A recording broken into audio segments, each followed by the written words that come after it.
அனைவருக்கும் மாட்டுப் பொங்கல் நல்வாழ்த்துக்கள். கர்த்தராகிய இயேசு கிறிஸ்து உங்களையும் உங்கள் குடும்பத்தையும் ஆசீர்வதிப்பாராக.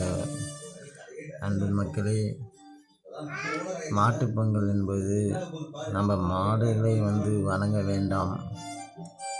கர்த்தராகிய இயேசு கிறிஸ்து உருவாக்கிய இதுதான் ஆடு, மாடு, கோழி, மனிதன் இவைகள் எல்லாம். ஸோ ஆண்டவராகிய இயேசு கிறிஸ்துவை வழிபடுங்கள். மாட்டை வழிபடுவது தவறான செயல். இதற்கு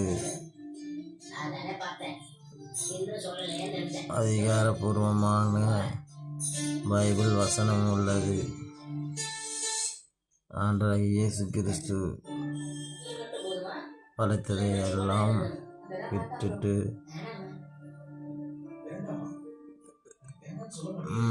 சொல்ல வருவது என்னவென்றால், ஆண்டவராகிய இயேசு கிறிஸ்துவை வணங்குங்கள். அவர் படைத்ததை எல்லாம் வணங்க வேண்டாம். பஞ்சபூதங்களை படைத்தவர் அவரே. ஸோ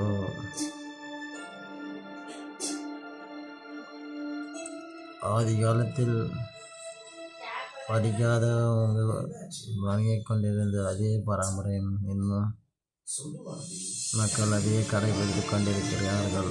படித்தவர்களும் அப்படிதான் இருக்கிறார்கள், படிக்காதவர்களும் அப்படிதான் இருக்கிறார்கள். ஸோ